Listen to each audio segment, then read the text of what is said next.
Two neighbours, same street, same age, both 66. Both spent 40 years paying in, not missing a year, not taking shortcuts.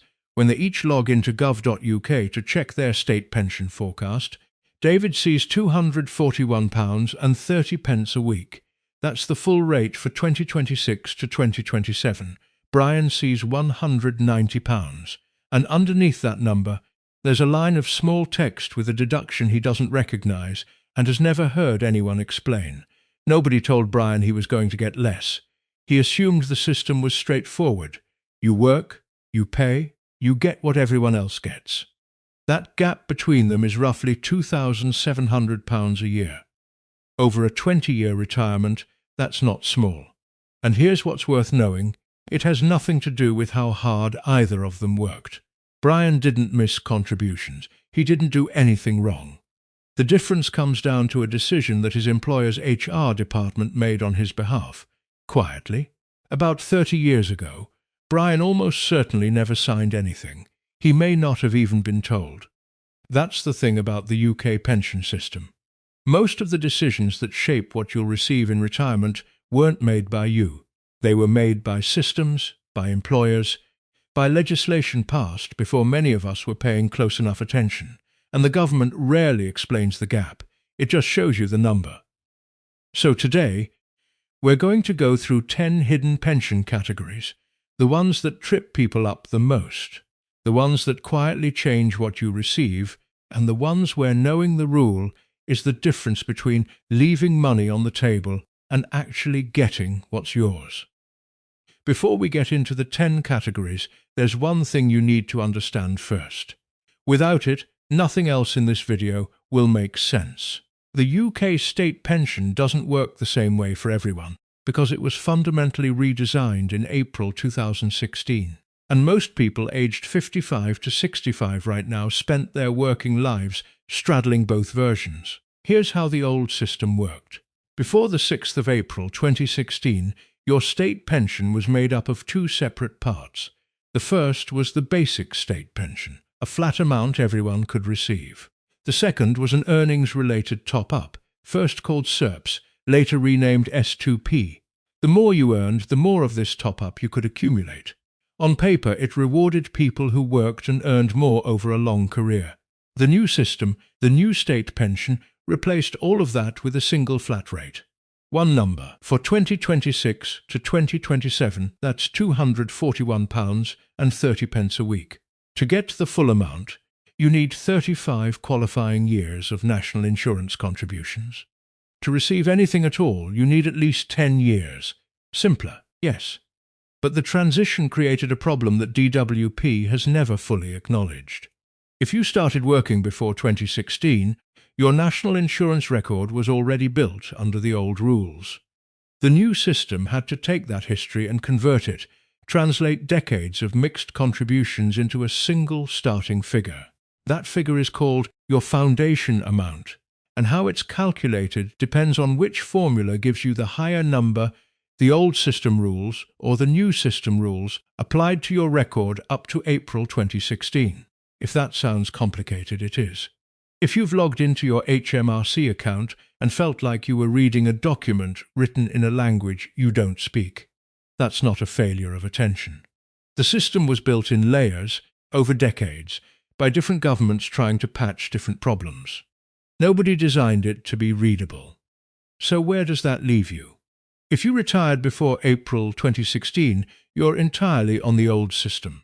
If you started work after April 2016, you're entirely on the new one. But if you were working before 2016 and are still working now, or retired recently, you're in the transition zone. Your foundation amount may be lower than you expect, higher than you expect, or frozen in a way that feels inexplicable. And if you're planning your retirement based on a rough figure in your head, without ever checking that foundation amount on gov.uk, there's a real chance you're planning around the wrong number. That gap between the two systems quietly shaped 10 distinct pension situations. Some people got more than they expected, a lot of people got less.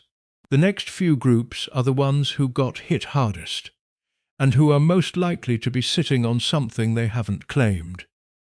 Let's talk about three groups of people who did everything right and still ended up with less than they should have, not because they were careless, because the rules changed around them without warning and nobody sent a letter explaining what that meant in practice. The first group, women who paid the married women's stamp. Before 1977, married women in the UK had the option to pay a reduced rate of national insurance, commonly called the small stamp. The idea at the time was that a husband's contributions would cover the household. Many women didn't choose this consciously. Their employer ticked the box. It was presented as the standard arrangement. The consequence, decades later, is that those years of work don't count toward a full state pension entitlement. Women who worked part-time or took career breaks on top of that are particularly exposed. Some are now looking at forecasts of £80 or £90 a week, not because they didn't contribute, but because the contribution they made was deliberately set at a lower rate by a system that assumed someone else would provide.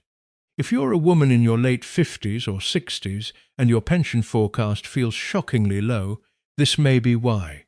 It's worth checking whether the small stamp election is still on your national insurance record, and in some cases, you may be able to apply to cancel it if it was never formally revoked. The second group, widows and widowers under the new system. Under the old system, when a spouse died, a significant portion of their additional pension, the SERPS top-up, could be inherited.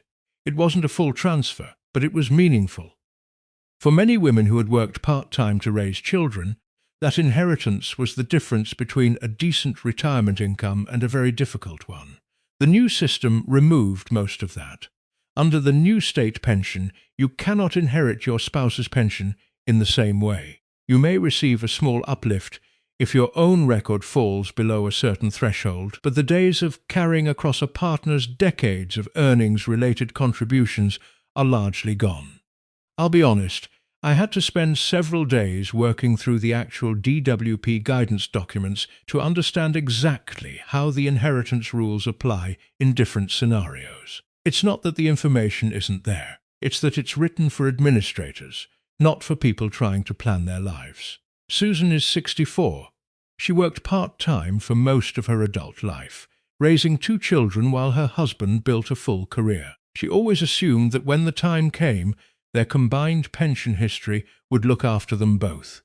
When he died 2 years ago, she discovered that under the new rules, the pension she expected to partially inherit had largely ended with him. What she received was a fraction of what an equivalent widow would have received a decade earlier. She didn't feel angry, exactly. She felt embarrassed, as though she'd made a mistake by not having her own full career. She hadn't made a mistake. The rules had simply moved, quietly, and nobody had updated her expectations to match. If you're widowed and unsure what you're entitled to from your late spouse's record, the place to start is a specified pension statement request through DWP. Don't assume the figure on your forecast is the final word. The third group is perhaps the most forgotten, frozen pension expats. Around 500,000 British pensioners living abroad are currently receiving a state pension that has been frozen at the rate it was when they left the UK, or when they first claimed. No annual increases, no triple lock, just the same nominal figure, year after year, while the cost of living rises around them. This happens because the UK only uprates state pensions for people living in countries with a reciprocal social security agreement. Australia, Canada, New Zealand, Thailand, and many others don't qualify. So a British pensioner who moved to Brisbane in 2005 and claimed their pension at £95 a week may still be receiving £95 a week today. In real terms, worth roughly half what it was when they first claimed it. There's no simple fix if you're already abroad and already frozen.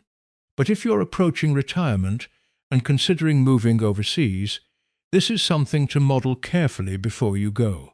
The difference between a country on the reciprocal list and one that isn't could be worth tens of thousands of pounds over a long retirement.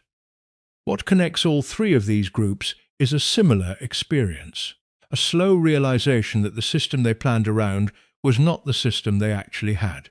And often, by the time they found out, Years of inaction had already made the situation harder to correct. But the most common confusion I hear, across all of these groups and beyond, doesn't come from inheritance rules or frozen rates.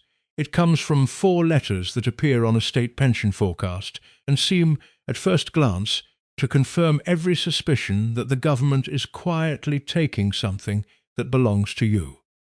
If you've checked your state pension forecast on gov.uk and seen a line that says something like your forecast includes a COPE deduction, you're not alone in finding it baffling, and you're not alone in finding it quietly infuriating.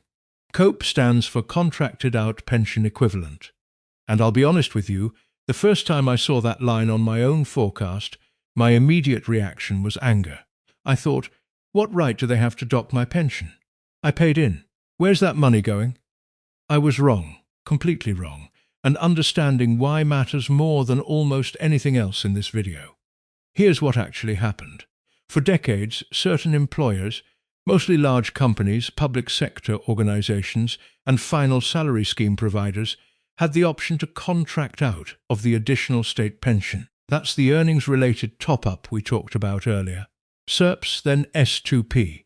When your employer contracted out, both you and your employer paid a lower rate of national insurance.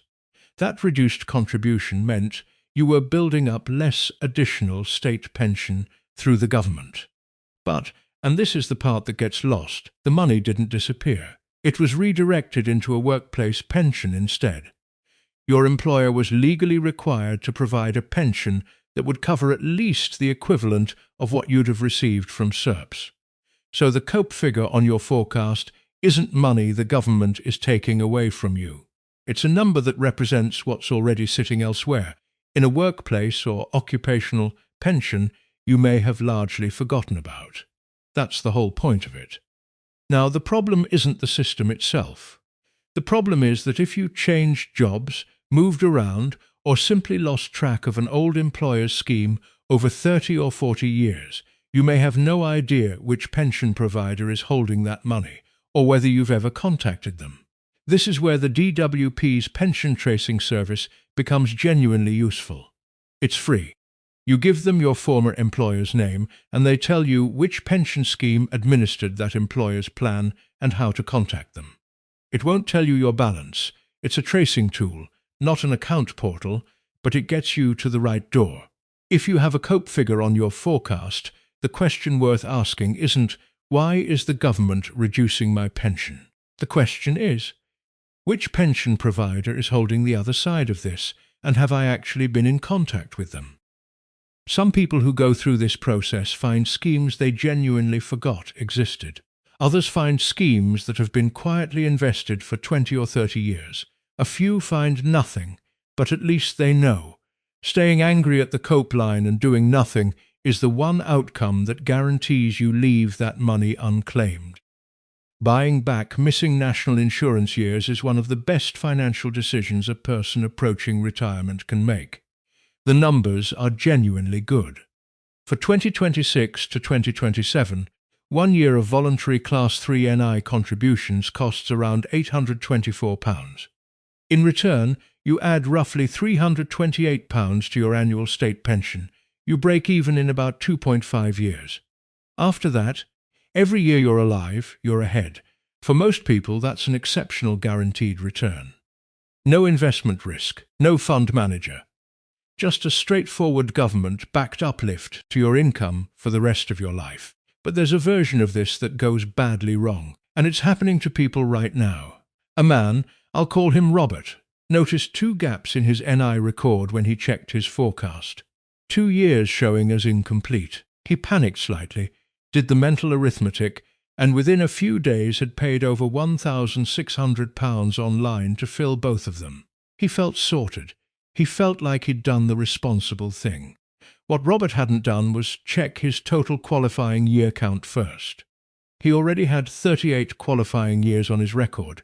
Under the new state pension rules, you need 35 to receive the full £241.30 a week. Robert was already at the maximum. Those 2 extra years he bought added exactly nothing to his pension forecast. The £1,600 is gone. HMRC will not refund it. That's not a technicality, that's the rule. And it works in another direction too. Not every year that appears as a gap on your record is actually a gap worth filling. Some years may be recorded differently due to self-employment, caring responsibilities, or credits you've already received. Paying for a year that DWP classifies as non-qualifying for your specific record means the money contributes nothing, and you won't know until it's too late. So before you transfer anything to HMRC, one phone call changes everything. The Future Pension Centre, not a general DWP line, specifically the Future Pension Centre, can tell you exactly which years on your record would actually increase your forecast if you filled them. They can also confirm how many qualifying years you currently have and whether you're already at or near the ceiling. I know what calling DWP feels like. You ring at 8:01 in the morning, sit through 45 minutes of hold music, and eventually reach someone who sounds as tired as you feel. It is not a pleasant experience. But 45 minutes on hold is recoverable. £824 paid into a year that does nothing for your pension is not. Check your qualifying year count first. Call the Future Pension Centre before you pay anything. Then decide. The voluntary NI system genuinely rewards people who use it correctly. The trap isn't the system, it's acting before you have the full picture. The UK pension system wasn't designed to be understood at a glance. It was built incrementally, rule added to rule, system layered onto system, and the result is something that genuinely takes time to read, even for people who work in this space. That's not an excuse for it. But it does mean that confusion isn't a sign you weren't paying attention. It's a sign the system is complicated. What matters now is where you go from here. If you saw a COPE figure on your forecast and felt angry, that anger was reasonable. But the next step isn't anger, it's the pension tracing service. Find out which workplace scheme holds the other side of that deduction and whether you've actually been in contact with them. Some people find money they'd genuinely written off. If you have gaps in your NI record and you've been meaning to fill them, don't transfer anything to HMRC until you've spoken to the Future Pension Centre. Confirm which years would actually increase your forecast. Confirm your total qualifying year count. Then decide. The maths on voluntary contributions is good, but only when you're buying the right years. If you're a widow, or you paid the married women's stamp, or you've spent time living abroad, your situation almost certainly needs a closer look than a standard gov.uk forecast will give you. The DWP has acknowledged errors in how it calculated pensions for some of these groups. If you haven't had your record reviewed, it's worth doing. None of this requires a financial advisor. Most of it requires a gov.uk login, one phone call, and a bit of patience. The power in all of this isn't in having a bigger number than your neighbour. It's in understanding your own number clearly enough to know whether it's right, and what to do if it isn't. If this video helped you make sense of something that felt opaque before, I'd be glad if you subscribed. There's more of this to come, the parts of the UK financial system that work perfectly well once you know how to read them. Thank you for watching.